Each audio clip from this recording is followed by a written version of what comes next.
मोअज़्ज़िज़ हाज़रीन इकराम, बुज़ुर्गान कौम और मिल्लत, मेरी इज़्ज़तदार माँ और बहनों, शहनशीन व तशरीफ़ फरमा मुताल्लिक़ा रुकन असम्बली मजलिस इत्तेहादुल मुस्लिमीन कारवान, मजलिस इत्तेहादुल मुस्लिमीन के तमाम मोअज़्ज़िज़ क़ाइदीन, उलमाए कराम, मशाइख़ीन उज़्ज़ाम, अराकीन बल्दिया,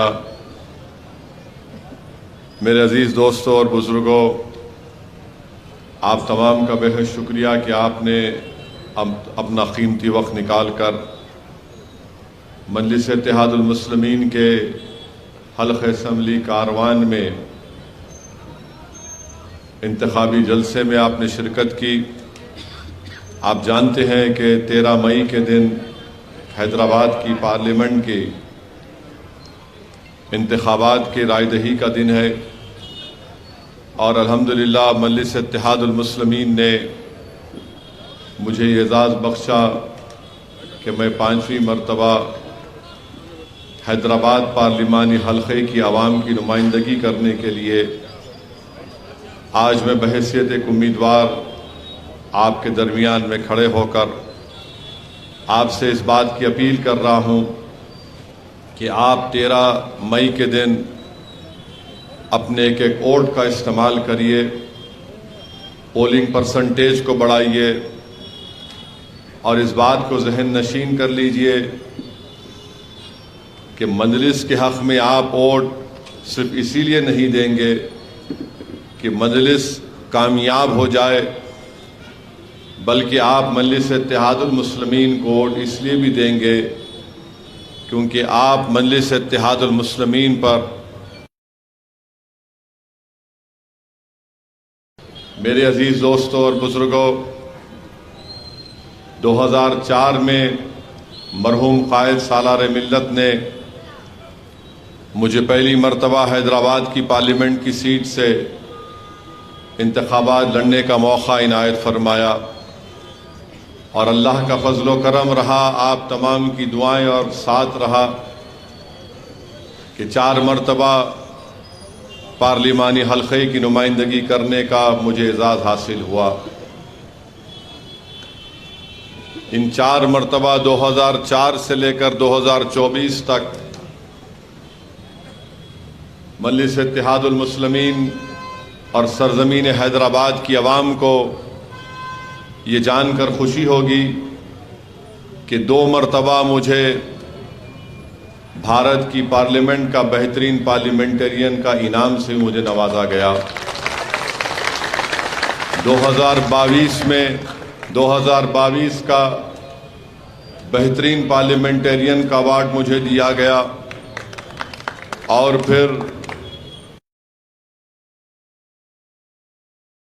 में संसद रत्न का अवार्ड मुझे दिया गया। ये इसलिए दिया गया क्योंकि अल्लाह ने आपके दिलों में मजलिस इत्तेहादुल मुस्लिमीन की मोहब्बत पैदा की और असदुद्दीन ओवैसी ने बहैसियत रुकने पार्लिमान हैदराबाद के मैंने हर अवामी मसले और मसाइल को उठाने की कोशिश की। हुकूमत चाहे डॉक्टर मनमोहन सिंह की रही होगी या फिर मौजूदा वज़ीर आज़म नरेंद्र मोदी की होगी, जिस किसी भी हुकूमत ने गलत क़ानून लेकर आया जो भारत के आइन के ख़िलाफ़ था, मजलिस ने उसकी मुखालिफत की। मुझे अच्छी तरह याद है कि डॉक्टर मनमोहन सिंह की हुकूमत में होम मिनिस्टर चिदम्बरम थे। उन्होंने अनलॉफुल एक्टिविटीज़ प्रिवेंशन एक्ट में तरमीम पैदा करने का बिल लेकर आए थे। 2000 वक्त होगा, मेरी तकरीर आज भी यूट्यूब पर और पार्लियामेंट के रिकॉर्ड्स में कोई जाकर चेक कर सकता है। उस वक्त हम यूपीए की तायीद कर रहे थे, मगर उस पूरी पार्लियामेंट में अगर कोई उस कानून की मुखालिफत में खड़े होकर तकरीर किया पूरे दलाइल के साथ, तो मजलिस इत्तेहादुल मुस्लिमीन का रुकने पार्लियामान था। यूपीए के लोग परेशान हो गए और मुझसे कहने लगे कि आप यूपीए का हिस्सा हैं और आप इस बिल की मुखालिफत में तकरीर भी की और वोट भी दिया। मैंने कहा अगर ज़रूरत पड़ी तो मैं तुम्हारा साथ भी छोड़ दूंगा, क्योंकि मैं जानता हूं कि जो तुम कानून बनाने जा रहे हो उस कानून का इस्तेमाल सिर्फ अक़लियतों पर और ख़ास तौर से मुस्लिम अक़लियत पर, दलितों पर, आदिवासियों पर उसका इस्तेमाल होगा। उस वक्त डॉक्टर मनमोहन सिंह की हुकूमत ने मजलिस इत्तेहादुल मुस्लिमीन की इस बातों को नहीं समझा और फिर 2019 जुलाई में जब नरेंद्र मोदी की हुकूमत, अमित शाह ने उस कानून में मजीद और उसमें सख्ती और गंदगी पैदा की, तो पूरी पार्लियामेंट गवाह है कि लोकसभा में मैं और इम्तियाज़ जलील साहब ने उस कानून की धज्जियां उड़ाई। और उस कानून की तायीद कौन कर रहे थे? हर सियासी पार्टी कर रही थी जो सेकुलरिज्म का नाम लेती है, जिसमें कांग्रेस भी शामिल थी, जिसमें आरजेडी भी शामिल थी। राज्यसभा में मजलिस ने उसकी मुखालिफत की और आज आप देखते हैं कि उसी कानून के जरिए 4-4 साल, 5-5 साल मासूम नौजवान हो, प्रोफेसर हो, बल्कि भीमा कोरेगांव महाराष्ट्र के बड़े बड़े दानिश्वर पढ़े लिखे लोग 4-4, 5 साल जेल में सड़कर, कभी बेल मिलती है सुप्रीम कोर्ट को जाकर। एक 85 साल का ईसाई उस जेल में मर गया, उस कानून में उसको बुक कर दिया गया था। मेरे भाई, ये मजलिस ने काम किया। CAA का कानून आया तो मैं मजलिस इत्तेहादुल मुस्लिमीन की तरफ से और इम्तियाज़ जलील ने, हमने पूरी पार्लियामेंट के सामने उस कानून की, हमारे मुल्क के आइन के उन तमाम कॉन्स्टिट्यूशन के आर्टिकल्स को सामने रखकर बताया कि यह कानून राइट टू इक्वालिटी के खिलाफ है। यह कानून मजहबी तौर पर बनाया जा रहा है, जो आइन इजाजत नहीं देता मजहब की बुनियाद पर। और मैंने ये पार्लियामेंट में खड़े होकर यह कहा कि भारत में हमने देखा कि कैसे गांधी ने इस मुल्क को अंग्रेजों से आजादी दिलाने में अहम रोल अदा किया। महात्मा गांधी जब उस वक्त वाइट साउथ अफ्रीका में थे तो वहां पर गांधी ने उस कानून को फाड़ा था, कहकर यह कानून नस्ली इम्तियाज पैदा करता है। तो मैंने नरेंद्र मोदी के 306 MPs के सामने यह कहा कि मैं भी इस कानून को फाड़ता हूं, क्योंकि यह कानून काला कानून है, हम इसको नहीं मानते। मेरे अजीज दोस्तों और बुजुर्गों, किसी में हिम्मत नहीं थी कि बीजेपी के 306 MPs के सामने आइन को सामने रखकर और 300 MPs के सामने इस कानून के बिल को फाड़ देना।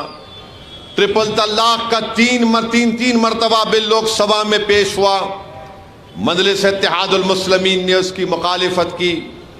और हमारी मुखालिफत करने का बुनियादी वजह यह थी कि ये राइट टू इक्वालिटी के खिलाफ है, ये मुस्लिम ख़वातीन के लिए और मसाइब और मुश्किलात का सबब बनेगा। और हमने दलाइल के साथ उन तमाम 3 वक्त भी मजलिस ने उस बिल की मुखालिफत की। लेकर आती है, अगर पार्लियामेंट में अगर बाज वक्त तो लोग मजाक उड़ाते थे मेरा और इम्तियाज जलील का कि क्या ओवैसी मुखालिफत करेगा, तो हमने मुखालिफत की। पूरा पार्लियामेंट एक तरफ वोट देता था, 500 MPs एक तरफ और 2 MPs मुखालिफत में अपने वोट देते थे। तो बीजेपी वाले हंसते थे कि देखो हम 500 हैं, तुम 2 हैं। तो मैं उठकर कहता था कि जब तारीख लिखी जाएगी, जब मौर्रिख का कलम आजाद होगा, जब ना तुम होगे, ना मैं होऊंगा, ना मोदी होंगे, ना ओवैसी होगा, तो भारत का मौर्रिख लिखेगा कि 2 दीवाने सच्चाई को बयान कर रहे थे, वो देश को बचाने का काम कर रहे थे, भारत के आइन को बचाने का काम कर रहे थे। मेरे भाई, खवातीन को रिजर्वेशन दिया गया, खवातीन को रिजर्वेशन दिया गया तो कौन उठकर कहा कि इस रिजर्वेशन में भारत की 50% से ज्यादा आबादी बैकवर्ड क्लास पर मुश्तमिल है। हमने उनसे पूछा कि तुमने बैकवर्ड क्लास का रिजर्वेशन मंडल कमीशन में तो मिल रहा है, तालीम में और रोजगार में, तो क्यों नहीं खवातीन में उनको दिया जाता है? हमने सवाल किया कि जब तुम खवातीन के रिजर्वेशन की बात कर रहे हो तो बताओ, 17 या 18 पार्लियामेंट के इलेक्शन अब तक हुए, सिर्फ 20 या 22 मुस्लिम खवातीन जीत कर MP बनी, तो क्यों नहीं तुम मुस्लिम खवातीन का रिजर्वेशन देते? हम खवातीन की तुम जब बात कर रहे तो OBC खवातीन की, मुस्लिम खवातीन को भी शामिल करो। मोदी बैठे हुए हैं, अमित शाह, तमाम पूरी पार्टियां मिलकर उस बिल की तायीद किए। 2 लोग आखिर वक्त तक उसकी जो मुखालिफत कर रहे थे तो वो मजलिस इत्तेहादुल मुस्लिमीन के थे। क्यों कर रहे थे? क्योंकि हम चाहते थे कि हमारी खवातीन को भी मौका मिले पार्लियामेंट में आने का। रिजर्वेशन अगर होगा खवातीन का तो OBC खवातीन कैसे उससे उनको नहीं शामिल किया जाएगा? जो भारत की आबादी के 50% से ज्यादा OBC की पॉपुलेशन है, अदर बैकवर्ड कास्ट की। फिर मुस्लिम अक़लियत है, 17 करोड़ की आबादी, 15% है। हमने पूछा कि 50 और ये मिला लो 65% हो जाते हैं, तुम 65% के खवातीन को रिजर्वेशन कैसे नहीं दोगे? तो जब मैं अपने अमेंडमेंट्स को, तरमीमात को पेश कर रहा था पार्लियामेंट में, लोकसभा में, तो लोकसभा के स्पीकर ओम बिरला ने कहा कि असदुद्दीन ओवैसी तुम तरमीम को पेश करोगे? मैंने कहा स्पीकर साहब, मैं खड़े होकर अपनी तरमीमात को पेश करूंगा। तो स्पीकर ने कहा कि आपके साथ तायीद करने वाले कोई नहीं है। मैंने कहा स्पीकर साहब, मेरे साथ मेरा अल्लाह है, मैं अल्लाह के लिए कर रहा हूं, क्योंकि इंसाफ की तालीम हमको दी जाती है। और यही बात दुनिया ने देखी और बाद में कई OBC ऑर्गेनाइजेशन के जिम्मेदारों ने मुझसे राब्ता पैदा किया और कहा कि असदुद्दीन ओवैसी अगर पूरी पार्लियामेंट में कोई बैकवर्ड क्लास के खवातीन की रिजर्वेशन की बात किया तो आप और इम्तियाज जलील ने किया, हम आपका शुक्रिया अदा करते हैं। मेरे अजीज दोस्तों और बुजुर्गों, मजलिस खवातीन के खिलाफ ना थी ना कभी रहेगी। हम भी खवातीन को उनका हक दिलाना चाहते हैं। ये आज BJP RSS वाले कहते हैं कि मजलिस मुस्लिम खवातीन को सामने नहीं लाना चाहती। अरे दीवानों, हमारे पास हमारी बहनें, हमारी बेटियां अराकीन बल्दियां हैं। बल्कि 2004 में सिकंदराबाद से भी मजलिस ने एक उम्मीदवार को खड़ा किया था। अल्लाह उनकी मग़फ़िरत करे, आज उस दुनिया में नहीं है।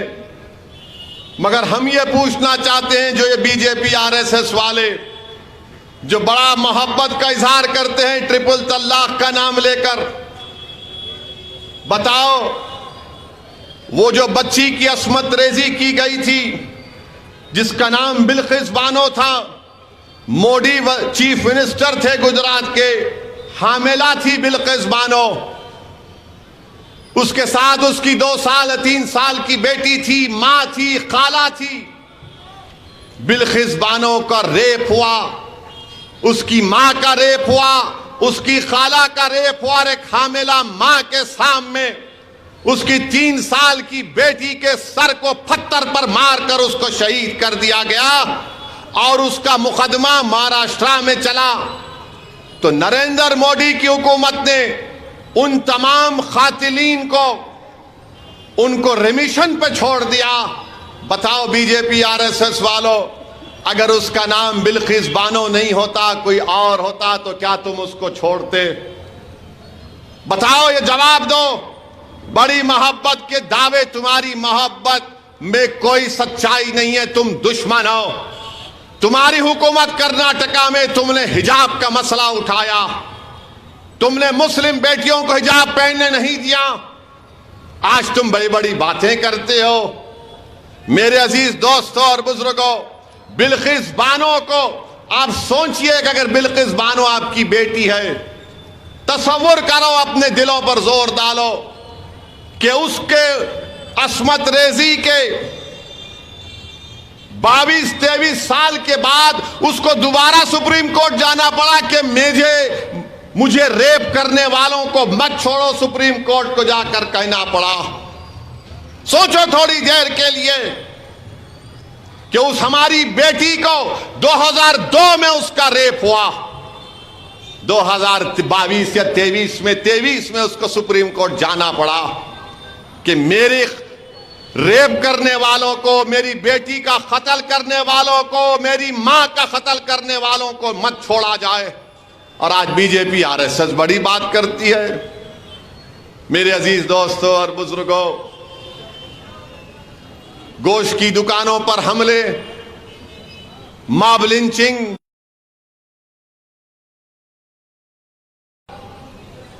CAA का कानून और फिर CAA का NPR NRC से जोड़कर देखना पड़ेगा। जिस दिन NPR NRC लागू होगा, मेरी बात जहन नशीन कर लो आप, मैं जज्बात में लाने के लिए नहीं कह रहा हूं। नरेंद्र मोदी की हुकूमत NPR NRC कराना चाहती है। अमित शाह मेरा नाम लेकर लोकसभा में बोले, असदुद्दीन ओवैसी NPR NRC तो होकर रहेगा। और NPR NRC क्या है? अगर जब NPR बनेगा, कौसर मोहिउद्दीन का नाम लिखा जाएगा या लायक अली का नाम लिखा जाएगा, और इनसे कहा कोई भी जाकर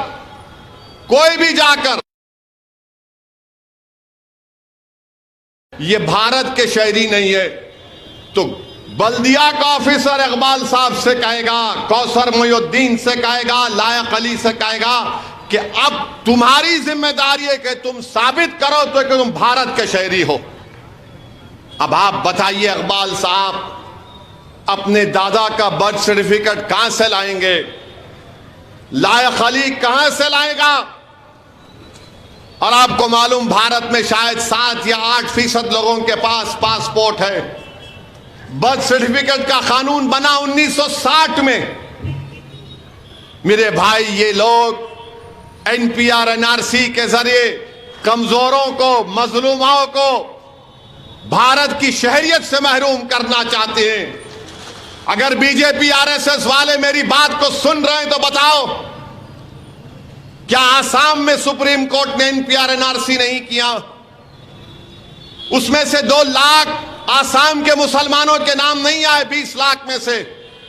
तो हेमंत बिस्वा शर्मा जो आसाम का चीफ मिनिस्टर है, कहता है कि हम CAA के कानून के तहत जितने गैर मुस्लिम है उनको सिटीजनशिप दे देंगे। मुसलमान क्या करेगा? फॉरेनर्स ट्राइब्यूनल में केस लड़ना पड़ेगा उसको। ये बीजेपी पूरे मुल्क में करना चाहती है, और आज आकर बीजेपी के लोग बड़ी बड़ी बातें करते हैं। मुझे कहना पड़ेगा इन RSS वालों को, मरहूम कायद सालारे मिल्लत की तकरीर में कहते थे इस तरह के लोगों के बारे में कि मां से बढ़ के चाही पापा कुटनी कहलाई। याद होगा मंजलिस के जिम्मेदारों को कि मां से बढ़ के चाही पापा कुटनी कहलाई। आपको और एक मिसाल दे रहा हूं, कारवान इस जगह पर हमारा जलसा हो रहा है हकीम पेट में। ख्वाजा अजमेरी के आस्थाने पर बम ब्लास्ट हुआ। यही हकीम पेट का एक शख्स था जो ख्वाजा अजमेरी के आस्थाने में रमजान का महीना था, वहां रहता था, अकीदतमंद था, ख्वाजा हिंदल वली का। बम ब्लास्ट हुआ, शहीद हो गया। 2 RSS के वर्करों को कोर्ट ने सजा दी, 2 को। उसमें कई लोगों के नाम थे, वो नहीं मिले, 2 को सजा हुई। तो नरेंद्र मोदी की हुकूमत ने उनको पेरोल पे छोड़ दिया। अब वो गुजरात में है, और जब वो गुजरात में अपने गांव को गए तो 10,000 लोग उनका इस्तकबाल करने के लिए खड़े हुए थे। आप बोलेंगे कहां पर तलाश करेंगे ये न्यूज, बताओ असदुद्दीन ओवैसी। हजरत गूगल पर जाकर इंडियन एक्सप्रेस की रिपोर्ट देख लो।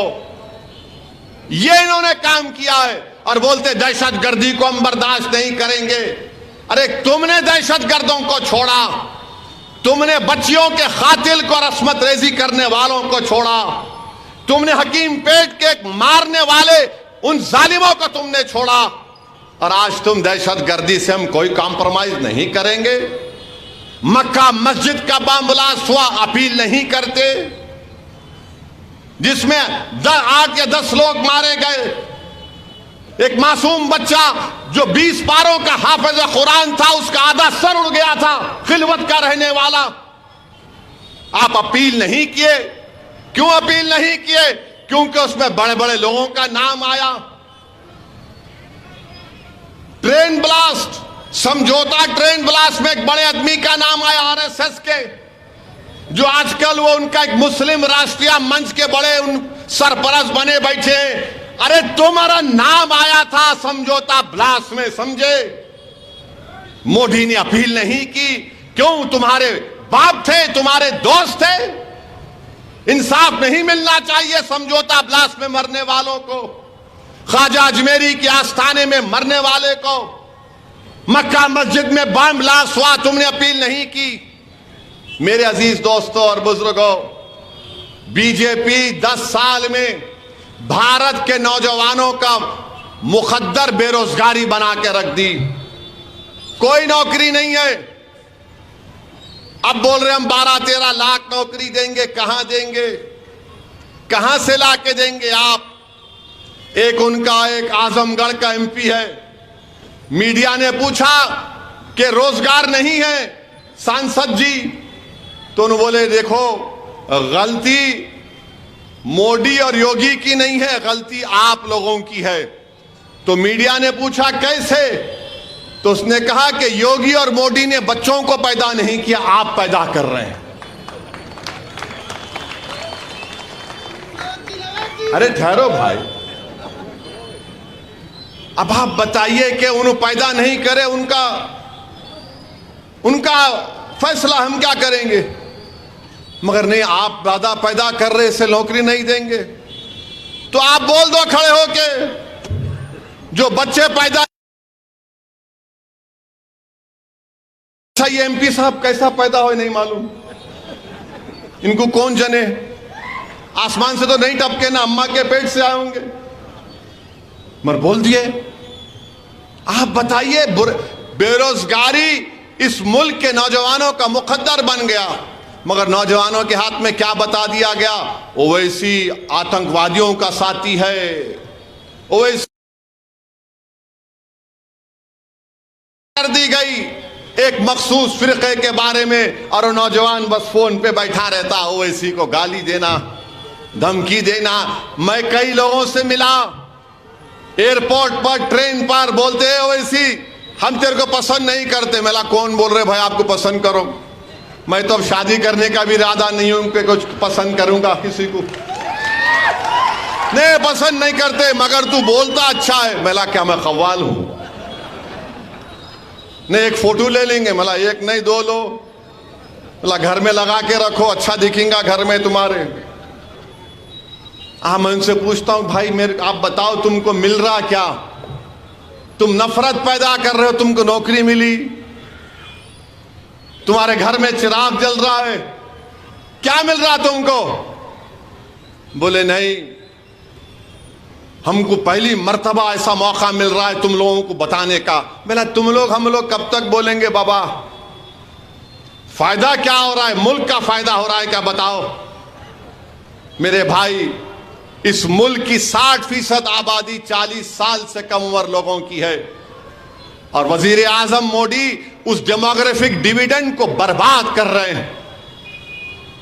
आज डॉलर 85 रुपए के करीब आ चुका है। जब 2004 में वजीर आजम बने थे तो 54 रुपीस था। नरेंद्र मोदी बोल रहे 400 पार, पेट्रोल बोल रहा मैं 100 पार। मोटरसाइकिल पे बैठते नहीं ना मोदी जी, उन्होंने खाली प्लेन में उड़ते भाषण देते हुए भाइयों बहनों मित्रों बैठे भी दूसरी जगह चले गए। मोटरसाइकिल में पेट्रोल डलाना गरीब का काम, 100 पार पेट्रोल। मगर इनको क्या, नहीं नहीं नहीं, ओवैसी को हराना है। ओवैसी को बोलो मुख्तार अंसारी को जहर दे दो, उसको गोली मार दो। मेरे अजीज दोस्तों, नफरत पैदा करने से क्या फायदा हो रहा है इस मुल्क को? मुल्क कमजोर हो रहा है। बीजेपी हर महाज पर नाकाम। अमित शाह बोलते हैं कि चीन हमारी जमीन पर कब्जा नहीं किया। मैं चैलेंज करके बोल रहा हूं, चीन भारत की सरजमीन पे कब्जा करके बैठा हुआ है। ये नरेंद्र मोदी बोले थे ना घुसा है ना घुसेगा। अरे 56 इंच का सीना है तो लेके चलो पूरे मीडिया को। डीजीपी की प्रेस कॉन्फ्रेंस हुई पूरे मुल्क के, उसमें लद्दाख की डीजीपी ने कहा कि 65 पेट्रोलिंग पॉइंट में से 25 पर हम नहीं जा सकते मोदी जी। 25 पेट्रोलिंग पॉइंट हम खो दिए। चाइना की पीपल्स लिबरेशन आर्मी बैठी हुई है, ऊपर डेप्सांग डेमचाक है, चीन बैठा हुआ, हम नहीं जा सकते। और अगर डेप्सांग डेमचाक से चीन को नहीं निकालेंगे तो याद रखो मेरी बात को, एक दिन हम सियाचिन को भी खो देंगे। अब ये बीजेपी के लोग सुनेंगे तो बोलेंगे हाँ तुम ओल्ड सिटी के, तुम्हारे को डेप्सांग डेमचाक क्या मालूम, तुमको सियाचिन क्या मालूम। अरे प्यारे, कान में फूल नहीं है, हर चीज मालूम, हर चीज मालूम। मगर तुम आंख बंद करके चीन को जमीन दे चुके हो। बिलियंस ऑफ डॉलर चीन का इन्वेस्टमेंट इंडिया में, और हमारी जमीन से निकाल नहीं सक रहे। और मोदी जी क्या बोलते, तुष्टीकरण, अपीसमेंट हो रहा है। कौन सा तुष्टीकरण हो रहा है? कपड़े देखकर पहचानो, अब बोल रहे खाना देखकर पहचानो। वजीर आजम हर महाज पर नाकाम साबित है।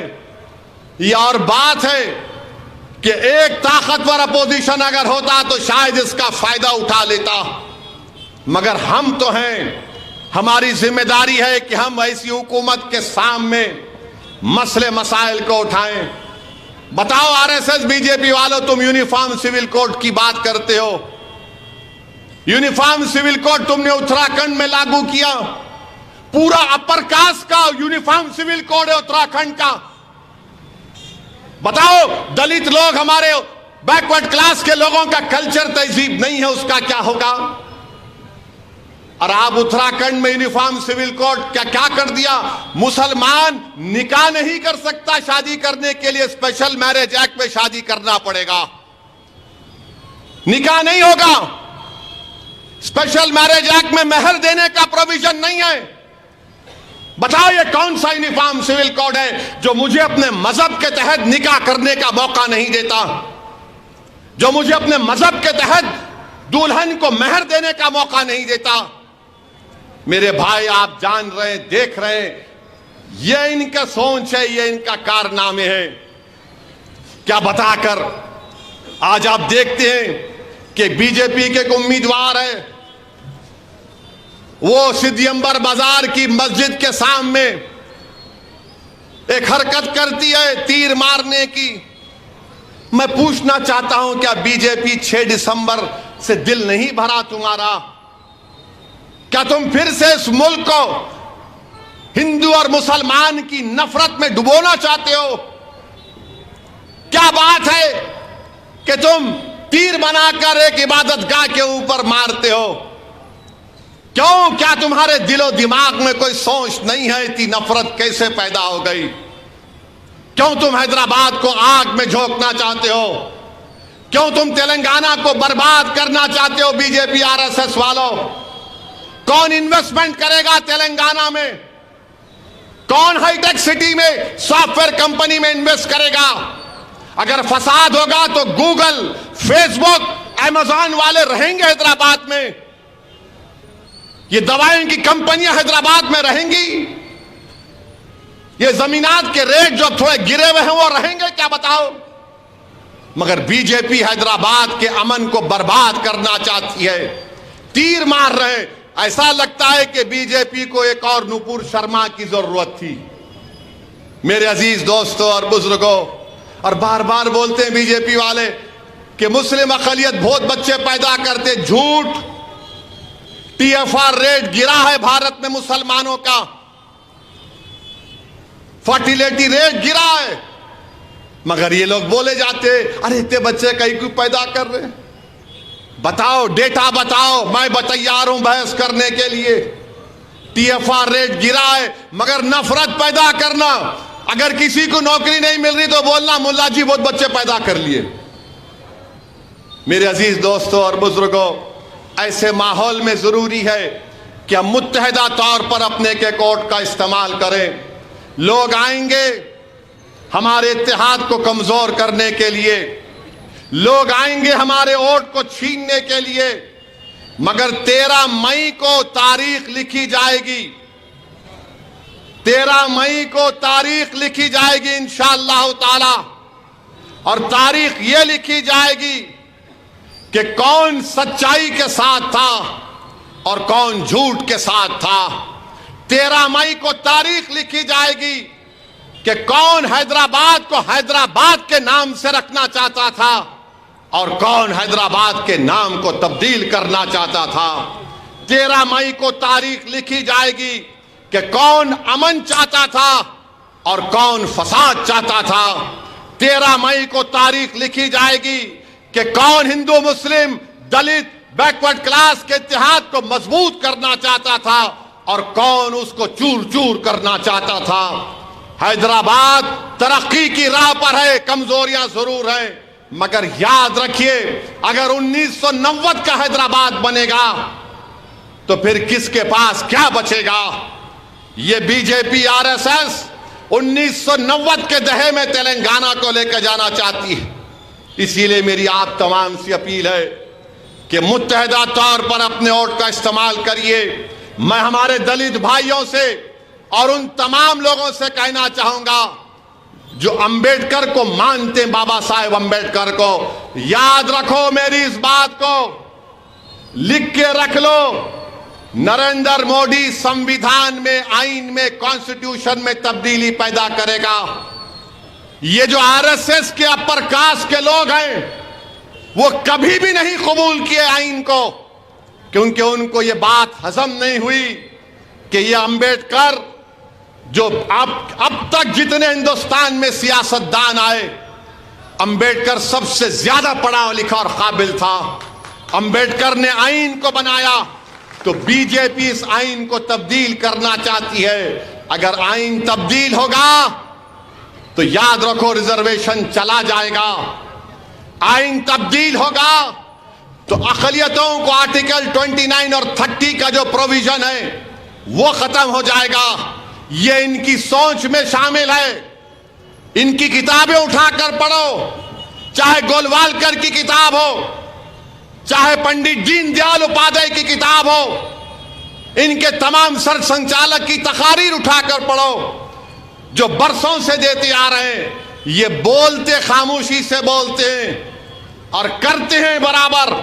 इसीलिए हम आपको अपील कर रहे हैं कि जो बीजेपी के खिलाफ 1 साल 2 साल नहीं, जिस जमात अपने 65 साल का सफर मुकम्मल कर चुकी है और 65 साल से मजलिस ने फिरका परस्त ताकतों का मुकाबला किया, तो संविधान को बचाने के लिए, आइन को बचाने के लिए और एक तारीख को बनाने के लिए 13 मई के दिन आप लोग अपना एक एक वोट मजलिस इत्तेहादुल मुस्लिमीन के हक में इस्तेमाल करिए।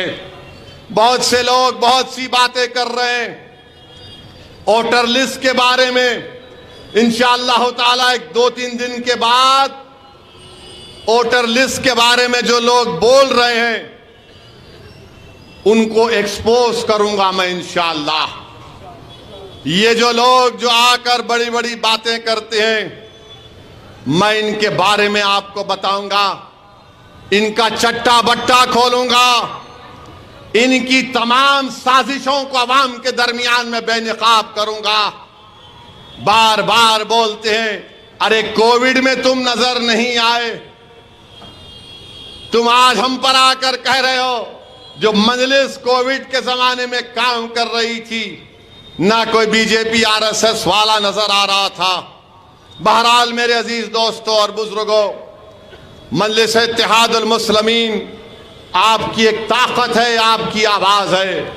हिंदुस्तान की पार्लियामेंट में, भारत की पार्लियामेंट में आपको अपनी आवाज को पहुंचाना है।